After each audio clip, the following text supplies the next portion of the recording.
স্পেনের বিপক্ষে ফাইনালের আগে আর্জেন্টিনার ড্রেসিং রুমে কি কোনো সমস্যা হয়েছিল? এই প্রশ্ন এখন ঘুরপাক খাচ্ছে ফুটবল বিশ্বে। কারণ ম্যাচ শুরুর আগে ড্রেসিং রুমের সামনে লিওনেল মেসি দলের সাথে কথোপকথনের একটি ভিডিও ভাইরাল হয়েছে, যেখানে মেসিকে বারবার দলকে শান্ত থাকতে বলছেন সবকিছু ভুলে খেলায় মনোযোগ দিতে।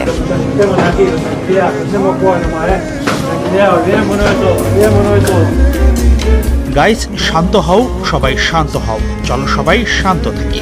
গাইস চলো শান্ত থাকি, শান্ত থাকি, চলো খেলার কথা ভাবি, শান্ত হও, চলো সবকিছু ভুলে যাই, ঠিক আছে, চলো খেলি, শুধু খেলার কথা ভাবি। বিশ্বকাপ ফাইনাল ম্যাচে স্পেনের বিপক্ষে মাঠে নামার আগে ড্রেসিং রুমের টানেলে সতীর্থদের এই কথাগুলো বলছিলেন লিওনেল মেসি। মাঠে স্পেনের বিপক্ষে আর্জেন্টিনার অসহায় আত্মসমর্পণ আর ম্যাচ শেষে মলিনা পারাদিসের মেজাজ হারানো স্প্যানিশ ফুটবলারদের শারীরিকভাবে লাঞ্ছিত করার ঘটনা, যা ফুটবল বিশ্বে তুলেছে নিন্দার ঝড়। ফাইনাল শেষ হবার 2 দিন পরও যা বহুল চর্চিত ঘটনা। এমন সময় মেসির এই টিম টকের ভিডিও উস্কে দিয়েছে নতুন বিতর্ক। কেন মাঠে নামার আগে দলকে বারবার শান্ত হবার কথা বলছিলেন মেসি?